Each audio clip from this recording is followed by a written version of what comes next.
Ladies and gentlemen, what you're about to watch is an interview I conducted with Tina Peters alongside Yehuda Miller. Tina Peters, in case you don't know, is a Gold Star mom who was clerk and recorder of Mesa County, Colorado, who decided to preserve the records on the voting machines because otherwise they would have been deleted. And instead of getting congratulations for following the law, she got imprisoned. Yehuda is a patriot from New Jersey who messaged me last year during Tina Peters' trial. He came up with the idea to fly from New Jersey to Colorado, rent a Tesla Cybertruck, then I drive up to Denver, then he and I drive for 4 hours to Grand Junction to spend a day with Tina Peters. Not only did he spend money on himself and his son, he paid for the hotel and everything else involved. And our mission was to get more eyeballs on the injustice against Tina Peters. And oh boy, when we walked into that courtroom, we saw firsthand what injustice was. We recorded different content. Is it working? Got Elon Musk's attention.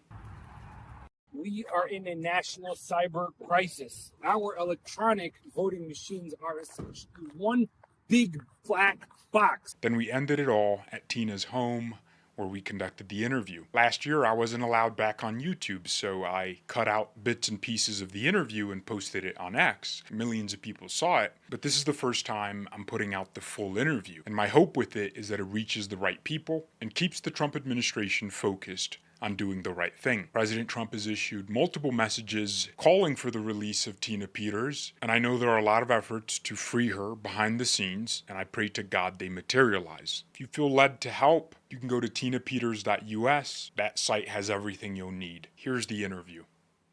Okay, so we're here with Miss Tina Peters. I'm assuming that's not the new Apple ankle bracelet that you're wearing. What is that? Well, that is an ankle monitor, right? Yeah. I call them all criminals. So when we're talking, when I refer to criminals, it's either the DA, the Colorado Attorney General, deputies that have been sworn in as prosecutors in my case. But this is separate from the trial we're going through. This was a alleged recording that I made in a courtroom and that I didn't make, and later on it was proved that there was never anything recorded, but nevertheless, I got found guilty. So they said you were recording in the courtroom and you weren't, and so they slapped an ankle monitor on you to make you look like a criminal. That's right. So, Wow, that's crazy. Tell us what made you run for office originally. And for those who don't know your story, give us a little background or a little brief summary. and what are these pictures around us? Well, those are my son. So that was in Switzerland. He loved to jump off of anything high, bridges, buildings, whatever. So that was in Switzerland. This is in Afghanistan. He was a Navy SEAL and was tragically killed. And then I don't know if you can see that picture or not, but that is him wingsuiting and then parachuting. You see his fellow wingsuiter at -60 below in Aspen, Colorado.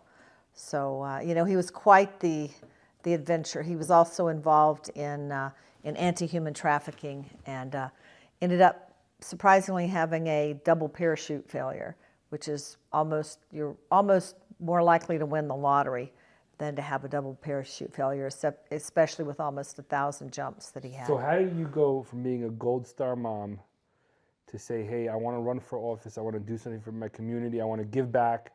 What happened?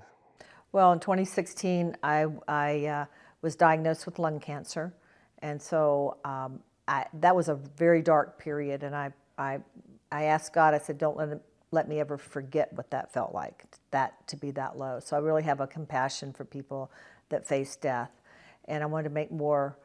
I wanted my life to mean more.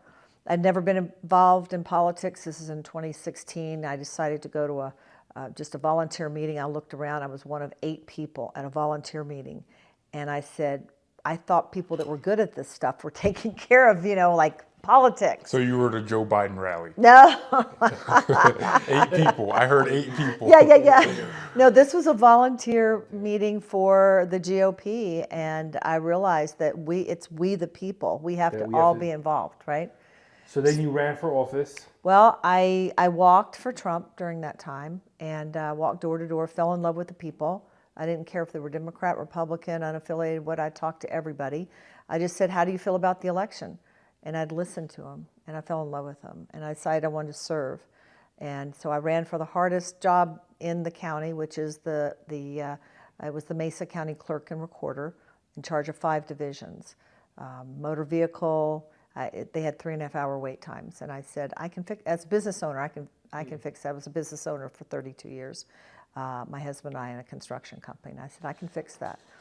I never expected, after the 2020 election, where Trump won in our county, and I knew there were anomalies across the country, but I never thought they happened in my town. And so I believed I drank the Kool-Aid of the Colorado Secretary of State, Jenna Griswold, and all the Colorado County Clerk Association directors whose wife has worked for Dominion for over 2 decades. I believe we were the gold standard until the April 6, 2021 election. And I pulled those election results and I said, there's no way. There's no way these people won. So that's what started me down the path, and the people really coming asking me questions and presenting me evidence and asking me to explain things. That's when I. So now, as an elected official, you were elected by the people. Right. Now, tell us about the duty that you had to preserve the records. Yes. What kind of duty do you have as an election official? So I'm independently elected. I don't by the people. I don't have a boss, and they elected me as the clerk and recorder. And as the name implies, I record everything. Have a recording department. Have recording. I record things in Motor V, in elections, election records. So you had the number one board. authority for elections to record and Yes. to maintain the records of the elections. That's right. For how many months? In Colorado, it's 25 months, and That's actually higher than federal law. Yes, because exactly. it's 22 months. Yes. So the state actually thought it was more important to have it for 25 months. Yes. So what's going on now? You did your job. Actually, just walk us through that. You engaged in trying to preserve records that you felt were about to be deleted by Dominion. Yes. Can Now, you tell? in fact, were they proven to be deleted? Yes, they were. So the Dominion actually came in and deleted records, and thanks to your preservation, they were not completely gone.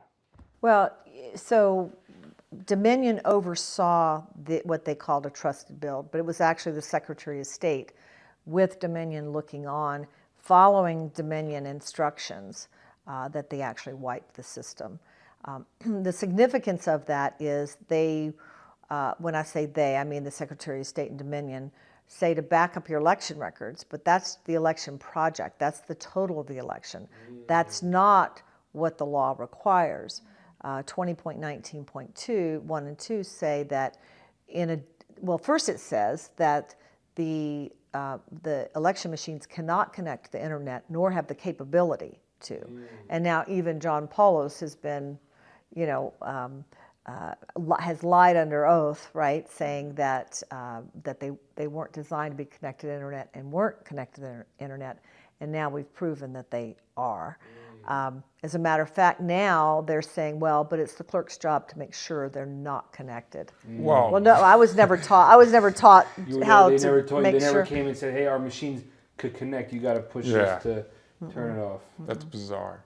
The other part of that statute, of that election rule, says that in addition to audit log files, access log files must be preserved, and that shows who went in and out of the system, what they did, what functions they performed. So the access, the audit, and the adjudication files were totally deleted, So wiped we're out. never going to know. Wiped out. Well, you preserved them. Since Yeah, you preserved exactly. them, we would never have known. They would have been gone forever So, if you didn't so we preserve were them. in court today, and if I'm understanding correctly, one piece of evidence they're using against you to go after you is part of the log files or the access files that you preserved. Because looking at the picture of the machines after their update, Right. they didn't have that information. Is that what I'm understanding? That is what came out in court today. So they would not have had any way to know who was in the system. Without your evidence. So they're using the evidence that they That's right. destroyed, That's you right. preserved, and because you preserved it, they're taking it and turning it against you. Right. So it was interesting that the indictment, the 10-count indictment, they never let us come in, bring, give our side of the story. We asked several times, and they never would let us present the other side. So it was just the prosecution that presented their side. And they carefully orchestrated this 10-count indictment, 7 felonies and 3 misdemeanors, to purposely leave out anything having to do with election machines. Huh? Why do you any of think you that. did that?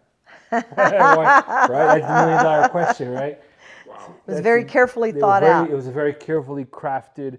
So, if there was an actual criminal conspiracy here, now this is something very interesting because the judge made a ruling before the case. You have exculpatory, you believe is exculpatory evidence, and the judge says Dominion is not a defendant, and the Secretary of State is not a defendant. And he writes these words, even if there is a conspiracy. Now, I'm going to interpret that as criminal conspiracy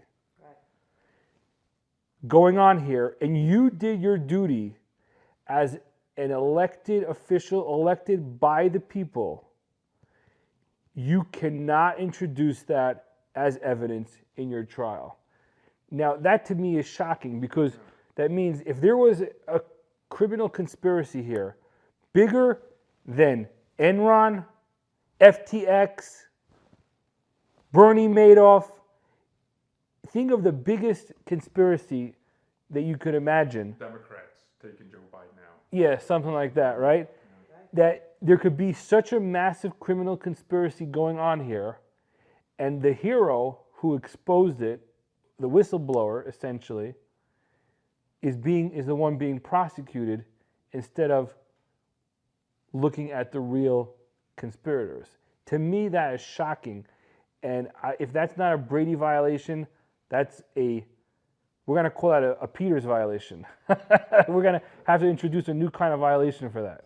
Yeah, that's incredibly insane. So, what has this done to your reputation? I mean, people voted for you in this county. They were excited to. You won, for sure, because they would never rig an election for you. But what has that done? What has this done to your reputation? There's been over 700 above-the-fold front-page articles written by this political reporter, and I won't even say his name. You want me to say his name? No, well, okay. You want me to say his name? Go for it. Charles Ashby, old newsman is what his handle is, I guess, on Twitter or wherever he is. And over 700 above-the-fold colored front-page articles defaming me. Lying about me, tainting the jury pool. Actually, during this trial, he even followed the jurors down the stairwell and to talk to them. Wow. And the jury, we had people that actually saw the jury commissioner walk up to him and start yelling at him for doing that. So you have a woke liberal reporter basically harassing jurors, and yeah. Did he get charged with contempt of court? No, he was in court. He was in court today. He was in court again? Yeah, he'll be in there every day. So imagine if we did that. We walked around. Yes. Right.